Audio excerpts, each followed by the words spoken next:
नमस्कार दोस्तों, मैं हूं राजेश कुमार शर्मा और आप देख रहे हैं मेरा यूट्यूब चैनल राजनीतिक पक्ष। निवेदन है कि यदि आपने अभी तक मेरे इस चैनल को सब्सक्राइब नहीं किया है तो इसे सब्सक्राइब जरूर कर दीजिएगा। मध्य प्रदेश की राजनीति में आजकल अमित शाह एक ऐसा खेल खेल रहे हैं जो राजनीति पर पैनी नजर रखने वालों के गले उतर नहीं रहा है। सूत्रों की माने तो केंद्रीय गृह मंत्री और भाजपा के कद्दावर नेता ने हाल ही में अपने मध्य प्रदेश के दौरे के दौरान कार्यकर्ताओं को समाजवादी पार्टी और बहुजन समाज पार्टी के उम्मीदवारों की मदद करने का आह्वान किया। अमित शाह की सबसे बड़ी चिंता यह है कि पिछले कई वर्षों से बसपा से जुड़ा दलित और मुस्लिम समाज उससे छिटककर धीरे धीरे कांग्रेस की तरफ जा रहा है। अमित शाह यही चाहते हैं कि बसपा मजबूती से मध्य प्रदेश में चुनाव लड़े। साथ ही अमित शाह का यह भी सोचना है कि बसपा कांग्रेस के वोट बैंक में सेंध लगाएगी और उसका फायदा भाजपा को होगा। लेकिन वर्ष 1998 से लेकर वर्ष 2018 तक के चुनावी नतीजों पर आप नजर दौड़ाएंगे तो आप पाएंगे कि जब मध्य प्रदेश में बहुजन समाज पार्टी कमजोर हुई है तब वहां भारतीय जनता पार्टी को मजबूती मिली है, और जब बहुजन समाज पार्टी ने मजबूती से चुनाव लड़कर उल्लेखनीय सफलता चुनावों में हासिल की तब कांग्रेस ने भारतीय जनता पार्टी को कमजोर करने में कोई कसर नहीं छोड़ी। केवल 2018 में हुआ चुनाव इसका अपवाद है, क्योंकि इन चुनावों में बसपा और भाजपा दोनों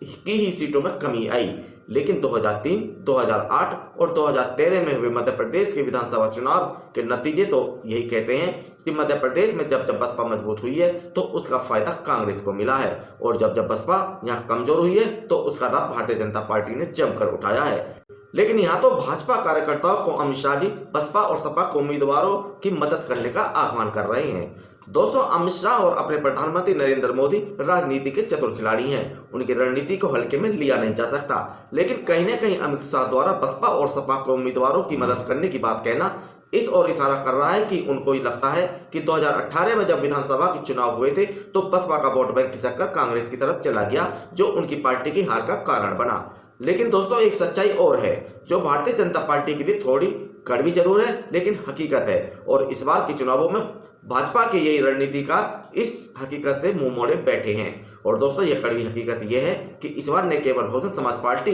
बल्कि खुद भारतीय जनता पार्टी का वोट बैंक भी उससे खिसककर कांग्रेस की तरफ जा रहा है। लेकिन भाजपा के रणनीतिकार इसे मानने को तैयार नहीं है।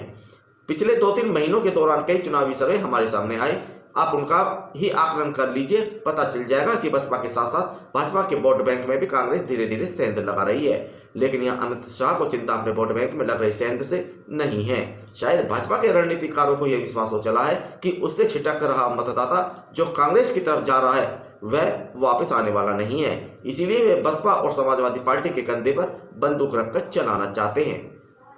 अब दोस्तों, प्रश्न तो यह भी उठता है कि मोदी और अमित शाह को क्या अपनी बनाई रणनीति पर विश्वास नहीं है या फिर मध्य प्रदेश की जनता पर। अब तो उन्होंने मध्य प्रदेश के सभी दिग्गज नेताओं को किनारे लगाते हुए यहाँ अपने खास आदमियों को चुनावी मैदान में उतारकर चुनाव को दिलचस्प मोड़ भी दे दिया है। कई केंद्रीय मंत्री और सांसदों को भी अगर मैदान में उतारकर केंद्रीय गृह मंत्री अमित शाह जी को अपने कार्यकर्ताओं से यह कहना पड़े कि वे बसपा और सपा के उम्मीदवारों की मदद करें, तो क्या हम यह भी मान लें कि अमित शाह और मोदी जी ने जो प्लान यहाँ के लिए बनाया है उनके इस चक्रव्यूह को कांग्रेस के उसी युवराज जिसका भी पप्पू कहकर मजाक उड़ाया करते थे राहुल गांधी ने तोड़कर उनके माथे पर पसीने ला दिए हैं। दूसरा बड़ा प्रश्न यह भी उठता है कि क्या मोदी और अमित शाह को अपने चुनावी रणबांकुरों पर यह विश्वास नहीं है कि वे कांग्रेस की तरफ जा रहे मतदाताओं को अपने पाले में ला सकेंगे। शायद नहीं। अगर विश्वास होता तो अमित शाह को अपने कार्यकर्ताओं से यह कहने को विवश नहीं होना पड़ता कि वे बसपा और सपा के उम्मीदवारों की मदद करें ताकि वोटों का ज्यादा से ज्यादा विभाजन हो सके और भाजपा को इसका लाभ मिल सके।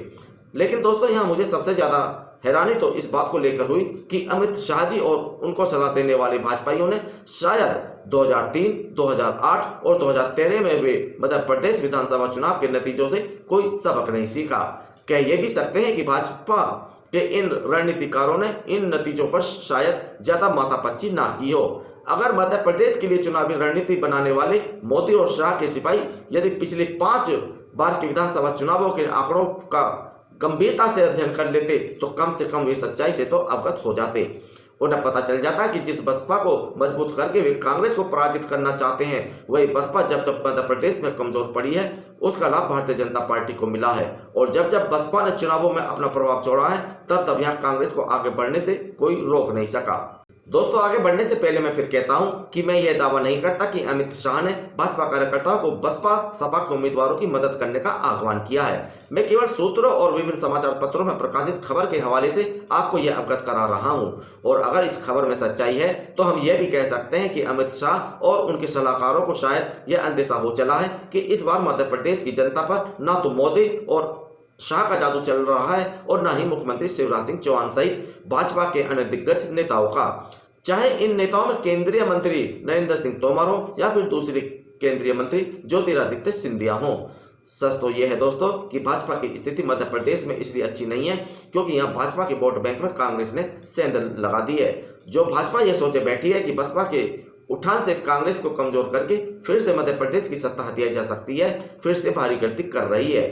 क्योंकि कांग्रेस तो बसपा और भाजपा दोनों को ही कमजोर करके आगे बढ़ रही है। चुनावी सर्वे में जिस प्रकार कांग्रेस लगातार भाजपा पर बढ़त लेती दिखाई दे रही है, उसने भाजपा में मोदी जी और अमित शाह दोनों के चेहरे पर शिकन ला दी है।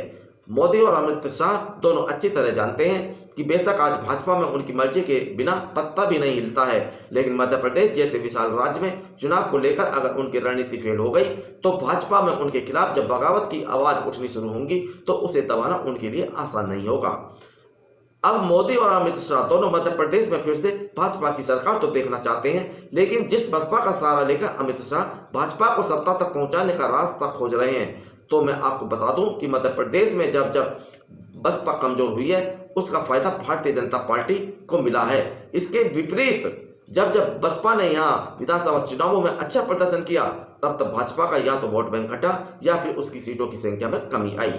मतलब सीधा है दोस्तों कि मध्य प्रदेश में मतदाताओं का एक बड़ा वर्ग ऐसा है जो पिछले कई वर्षों से लगातार बसपा और भाजपा के बीच झूल रहा है, कभी भाजपा को तो कभी बसपा को समर्थन देता है। और मध्य प्रदेश में जब जब कांग्रेस मजबूत हुई है तो वह भाजपा के ही वोट बैंक में सेंध लगाकर ऐसा कर पाने में सफल हुई है।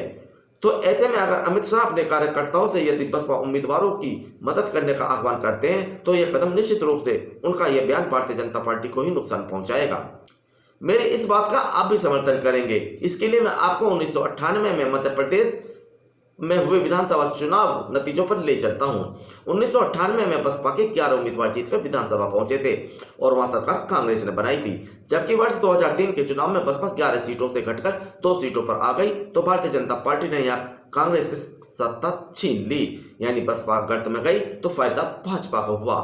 अब अगर बात वर्ष 2008 में हुए चुनाव की करें तो सत्ता में लगातार दूसरी बार भारतीय जनता पार्टी आई, लेकिन उसकी सीटें 173 से घटकर 143 रह गईं, क्योंकि इस बार बसपा ने 7 सीटें जीतने में कामयाबी हासिल की थी और उसका वोट प्रतिशत भी बढ़कर लगभग 9% हो गया। यानी बसपा का वोट प्रतिशत बढ़ने का नुकसान किसको हुआ? निश्चित रूप से भारतीय जनता पार्टी को इसका खामियाजा भुगतना पड़ा। दोस्तों 2013 के चुनावों में जब एक बार फिर बसपा कमजोर हुई तो उसका लाभ भारतीय जनता पार्टी को मिला। इस बार भाजपा की सीटें 143 से बढ़कर 165 हो गई, बसपा की सीटें घटकर 7 से 4 रह गईं और उसके वोट प्रतिशत में भी लगभग 2.5% की कमी आई। और हाँ दोस्तों, बात अगर 2018 के विधानसभा चुनावों की करें तो इस बार भी बसपा को यहाँ नुकसान उठाना पड़ा और उसकी सीटें 4 से घटकर 2 रह गईं और वोट प्रतिशत में भी जबरदस्त कमी आई। और जब यहां बसपा इस बार हाशिए पर गई तो आप लोग भी जानते हैं कि भारतीय जनता पार्टी 165 सीटों में से खिसककर 109 सीटों पर आ गई, लेकिन इस बार भाजपा बसपा के वोट बैंक को अपने पाले में खड़ा नहीं कर पाई और कांग्रेस ने बसपा के साथ साथ भाजपा के वोट बैंक में गहरी सेंध लगाते हुए मध्य प्रदेश में अपनी सरकार बना ली। अब भाजपा के रणनीतिकारों ने 2018 के इसी चुनावी नतीजे को ध्यान में रखते हुए बसपा उम्मीदवारों की मदद करने की रणनीति बनाई है, लेकिन भाजपा के इन रणनीतिकारों ने 2003, 2008 और 2013 में हुए मध्य प्रदेश के विधानसभा चुनाव के नतीजों से कोई सबक नहीं सीखा। अब दोस्तों जो आंकड़े मैंने अभी आपके सामने रखे हैं उसके बाद तो आप भी मानेंगे कि जब जब मध्य प्रदेश में बसपा मजबूत हुई है तो उसका लाभ कांग्रेस को मिला है और जब जब वह कमजोर हुई है तब तब भाजपा ने उसका फायदा उठाया है। लेकिन यहाँ तो अमित शाह उल्टा यह कह रहे हैं कि वे बसपा प्रत्याशियों की मदद करें। अब क्या इसे आप अपने पैरों पर खुद कुल्हाड़ी मारना नहीं कहेंगे? क्या अमित शाह को उनके रणनीतिकारों ने यह नहीं बताया कि बसपा का नुकसान होने में ही भाजपा का फायदा है? अब इसके बाद भी अगर अमित शाह बसपा उम्मीदवारों को मिलने वाले वोटों को अपने लिए फायदेमंद मानते हैं तो निश्चित ही यह चौंकाने वाली बात है।